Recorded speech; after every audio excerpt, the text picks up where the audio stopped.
Accident. Margot a à peine réussi à esquiver le poignard mortel qui se précipitait vers lui, mais ce faisant, il n'a pas réussi à déplacer son revolver en synchronisation avec le mouvement rapide de Lumian. La balle a touché le mur opposé, faisant voler des fragments de pierre. Avec un tintement métallique, Fallon Mercury passa à nouveau devant Margot et atterrit non loin de là sur le sol. Lumian se redressa et piétina rapidement son pied droit sur le coup de pied de l'ennemi pour l'empêcher de lever son genou et de le frapper contre son abdomen. En un clin d'œil, Lumian était presque collé à son adversaire. Soit il frappait ou frappait avec les deux mains, soit il se préparait et bloquait avec ses coudes. Ses pieds donnaient des coups de pied bas ou des piétinements, et ses genoux avançaient ou rebondissaient. Margot était trop occupée à repousser ses attaques pour viser et tirer. Le voyou avait l'impression d'être pris dans une tempête incessante de coups de son adversaire. Et de plus, Lumian est resté proche, employant des techniques de combat rapprochées pour l'empêcher de battre en retraite et d'utiliser son arme. Pour Margot, un tel style de combat était à la fois étranger et dangereux. Crash! Le coude de Margot s'est écrasé contre le mur, faisant frémir la maison. Waouh! Le poignet droit de Margot était tordu et le revolver noir lui glissa des mains et tomba au sol avec fracas. Pan! Pan! Pan! Lumian a déclenché un barrage de mains, de coudes, de genoux et de pieds, forçant l'ennemi à battre en retraite à plusieurs reprises. Vers la fin, Margot ne pouvait que bloquer instinctivement, ses pensées incapables de suivre le rythme des mouvements rapides de Lumian. Cependant, il sentait qu'il avait déjà déchiffré le schéma des attaques de son adversaire et anticipait les séquences qui allaient suivre. Il pouvait se défendre contre toutes les attaques grâce à sa seule mémoire musculaire. Dans un instant, il lancerait une contre-attaque. Instinctivement, Margot leva son pied droit pour bloquer le coup de pied bas entrant. Mais il n'a rien rencontré. Le pied gauche de Lumian s'étendait en diagonale, défiant les limites de la flexibilité humaine. Il accrocha le poignard noir en étain qui reposait silencieusement à côté de lui. Il avait attaqué Margot pour le forcer à s'approcher de Mercure déchu. Le dard noir en étain s'est envolé et a poignardé la cuisse de Margot. Margot s'est retrouvée coincée par Lumian alors qu'elle se tenait en équilibre précaire sur un pied. Il n'avait d'autre recours que de rétracter son pied droit et de tordre légèrement son corps pour esquiver. Fallon Mercury lui a effleuré la cuisse et a déchiré son pantalon blanc laiteux, laissant une légère traînée de sang. Pan! Pan! Pan! Lumian repartit à l'offensive avec les techniques de combat rapprochées qu'Aurore lui avait enseignées, submergeant Margot jusqu'à ce qu'il n'ait plus le temps de soigner ses blessures à la jambe. Heureusement, la blessure était superficielle et ne saignait que légèrement. Crash! Le dos de Margot est entré en collision avec le mur. Pendant toute la rencontre, il n'avait même pas eu l'occasion de parler. L'autre partie avait toujours les oreilles bouchées, ne craignant aucune provocation. Le sang de Margot bouillonnait, mais cela n'a fait qu'alimenter sa détermination. Il prévoyait d'échanger ses blessures contre un avantage et d'échapper à sa situation difficile actuelle.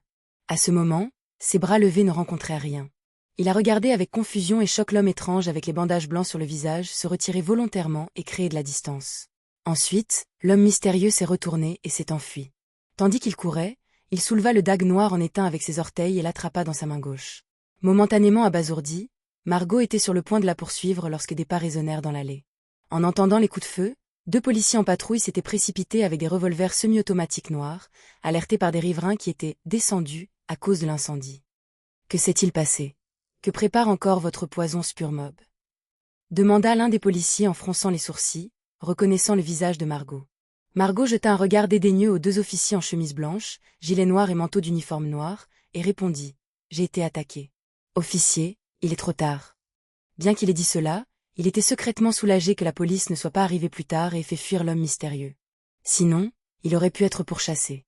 Après tout, l'homme étrange était probablement un provocateur de la séquence 8. De plus, ses techniques de combat étaient nettement supérieures à celles de Margot, et sa ruse lui permettait de prendre le dessus. Le visage du policier s'assombrit. Alors suivez-moi pour faire une déclaration. Nous vous aiderons à retrouver l'agresseur. Et est-ce votre arme? Il a pointé du doigt le revolver tombé au sol. Margot ricana. Comptez sur vous pour le retrouver? Ah, c'est la blague la plus drôle que j'ai entendue cette année. Cette arme appartient à l'agresseur. Enlevez-la. Sur ce, il examina brièvement sa blessure pour s'assurer qu'il n'avait pas été empoisonné. Puis, il est sorti de l'allée d'un pas nonchalant devant les 2 policiers. L'officier qui avait parlé le premier avait une expression laide. Il a essayé de dégainer son arme, mais son partenaire lui a maintenu la main baissée. De retour rue du Rossignol, le visage de Margot se durcit. Son premier réflexe fut de se dépêcher de rentrer chez lui et de s'appuyer sur les pièges qu'il avait tendus pour se prémunir contre une 2e vague d'attaques. Mais quelques secondes plus tard, Margot écarte l'idée, estimant qu'elle n'est pas suffisante. Il a décidé de se rendre chez le patron du poison Spurmob, Black Scorpion, Roger, et de l'informer de l'attaque. Il y resterait pour la nuit. C'était l'endroit le plus sûr pour Margot. Margot pansa la blessure à la jambe droite et courut de la rue du Rossignol à l'avenue du Marché, se dirigeant vers la locomotive à vapeur SUI, pour finalement arriver à l'unité 126, un immeuble de 3 étages avec un petit jardin à l'arrière. Peu de temps après, il rencontra Roger, le scorpion noir, dans le bureau. Homme d'âge moyen aux cheveux noirs bien attachés, le visage légèrement rebondi de Roger était encadré par des yeux bleus froids et profonds. Vêtu d'un pyjama en soie bleue aqua, Roger regardait Margot avec une expression vide. « Vous avez été attaqué ?»« Oui. » Margot a raconté les événements qui s'étaient produits. Les yeux bleus de Roger s'assombrirent soudainement, comme s'ils étaient connectés à un abîme sans fond ou à un enfer éternellement brûlant. Après un moment, il hocha la tête. « Il n'y a aucun signe que vous soyez maudit. Mais vous devez être prudent. Votre sang est sur ce couteau. » Tandis que Roger parlait, il s'approcha de Margot. « Je vais d'abord vous aider à éliminer tous les dangers cachés. » Margot poussa un soupir de soulagement. « Merci, patron. » Il suivit Roger hors du bureau et descendit les escaliers jusqu'au sous-sol. Après avoir appuyé sur l'interrupteur et allumé l'applique murale à gaz, Roger a pointé la statue au centre et a dit « Ouvrez-la et rampez à l'intérieur. » La statue représentait une femme au trait doux du visage, les plis de sa longue robe rendus de manière vivante et réaliste. Margot se dirigea vers la statue, ouvrit la porte cachée au niveau de son abdomen et monta à l'intérieur. Alors que la porte cachée se fermait, un silence étrange remplit le sous-sol. Black Scorpion, Roger regarda la statue et entonna un mot dans l'ancien Hermès. Nouvelle vie. Des flammes noires fantomatiques et indistinctes jaillirent de la surface de la statue, coulant comme de l'eau et brûlant silencieusement. Au bout de 30 secondes, Roger dit à Margot, « Tu peux sortir maintenant. » Ce rituel était une méthode pour éliminer les dangers cachés d'une malédiction. En pénétrant dans l'abdomen de la statue féminine et en réapparaissant, elle symbolisait une renaissance. Couplé au pouvoir Beyondé correspondant, il pouvait rompre tout lien avec l'objet tombé entre les mains de l'ennemi. « Attendez-moi dans le bureau. Je vais chercher des indices sur l'agresseur », a ordonné Roger après s'être assuré que Margot était indemne. Margot hocha la tête et sortit précipitamment du sous-sol vers le bureau. Il tira une chaise et s'y installa. À mesure que le temps passait, Margot sentit soudain son corps devenir insupportablement lourd, comme immergé dans de l'eau glacée. Sa respiration devint difficile. Les pupilles de Margot se sont dilatées, mais il n'a rien vu. Il s'est battu de toutes ses forces, comme retenu par des cordes invisibles. Il pouvait à peine bouger ses bras, ses doigts et ses pieds. Margot s'est finalement effondrée au sol, mais la sensation étrange persistait. Son visage devint violet surnaturel et sa bouche resta ouverte. Ses pensées devenaient de plus en plus troubles. Pourquoi ?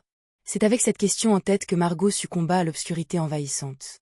À la porte du sous-sol, Roger émergea avec une expression grave. Il a de puissantes capacités anti-divination. Cette affaire n'est pas simple, contempla Roger le scorpion noir en retournant au bureau. La seconde suivante, son regard se figea. Il découvrit Margot étalée sur le sol, le visage violet et le bas du corps trempé. Il ne respirait plus. Après que le chef du poison Spurmob ait mené un rituel pour éliminer tout danger persistant du malédiction, il a mystérieusement péri dans l'endroit le plus sûr du poison Spurmob, juste avant Roger le scorpion noir. Auberge du Coq Doré, chambre 207. Lumian, maintenant dans une nouvelle tenue, hocha la tête avec satisfaction. Fallon Mercury l'a informé par ses vibrations que l'échange de destin était terminé. Cela signifiait que Margot serait instantanément agressée par le fantôme de Montsouris. Terminer un échange de destin après avoir poignardé quelqu'un prenait du temps, entre 5 et 30 minutes. Selon le sort souhaité, la force de l'individu et sa résistance subconsciente. Si Lumian était la cible et qu'il ouvrait son esprit et son corps avec empressement, l'échange du destin pourrait être réalisé rapidement en quelques secondes, voire moins de 20. Regardant le poignard noir en éteint dans sa main, Lumian sourit narquoisement. « Quand j'aurai le temps, je vous apprendrai le code Morse. Sinon, chaque fois que nous communiquons, je dois constamment affiner les options en fonction de vos commentaires. C'est beaucoup trop fastidieux. » La lame tremblante de Fallon Mercury s'est arrêtée, comme étourdie. Lumian, triomphant après une chasse réussie, était de bonne humeur. Il le taquina avec un sourire. « Vous vous demandez pourquoi vous devriez apprendre, même en tant que lame ? L'ambition est cruciale. Il en va de même pour être une lame. Voulez-vous rester comme ça pour toujours ?» Puis, il a demandé, « Quel sort avez-vous échangé cette fois ?» Lumian a étendu son sens spirituel aux dagues à motifs noirs en éteint. Avec l'aide de Fallon Mercury, il a progressivement déchiffré les gouttelettes de destin stockées dans l'arme. Cela représentait le sort de Margot de recevoir des tonnes d'argent de la part de ses différents subordonnés. Vous avez le don de choisir le destin. Lumian avait été occupé par les combats et avait délégué l'échange du destin à Fallon Mercury. Il l'avait simplement informé au préalable qu'il avait besoin d'argent. Après avoir félicité Fallon Mercury, Lumian devint pensif. Comment ce sort se manifestera-t-il après l'échange ?